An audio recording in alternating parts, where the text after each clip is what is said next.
Hi everyone, this is Jason Silberman with Vanishing Inc., and I just want to share a few extra tips when it comes to splitting cards.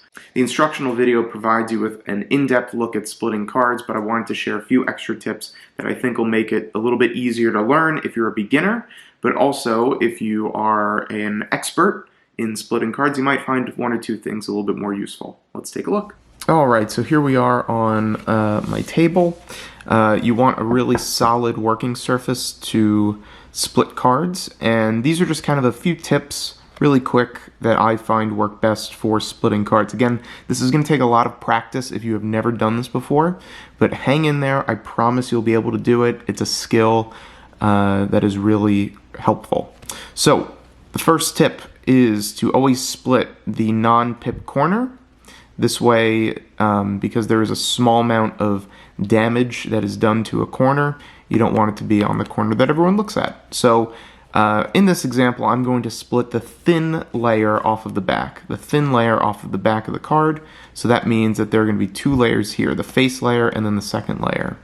And the way that I do this is I'm not going to do the tapping method that you see a lot of people do. When they do this, and I'll use a different card, is they'll tap the card a lot. So that way it really bends that corner. You can see how it can really damage the corner by breaking it open.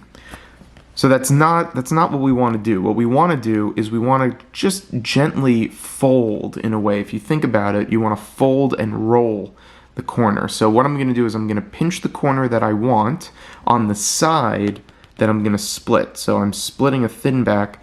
It's going to face me. So I'm pinching it between my thumb and my forefinger, and I'm just going to place that corner down and just bend it down at sort of an angle. So you have that.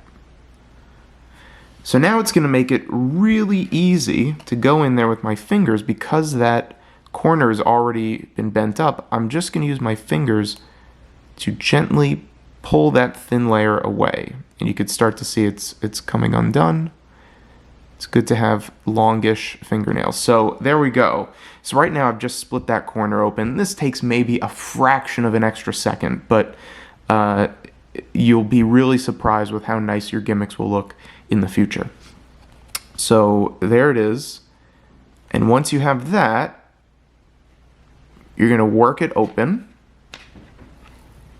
You're going to place the thin side down, and you're going to split away from you, working your fingers up as you go.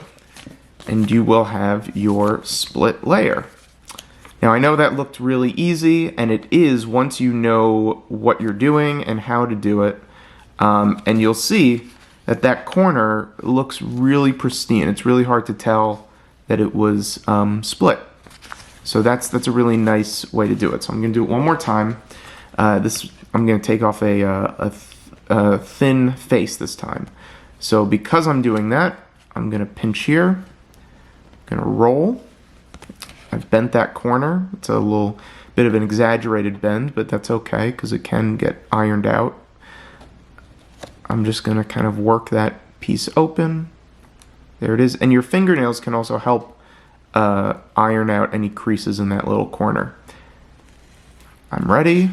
Place it on the table, and I split. There we go.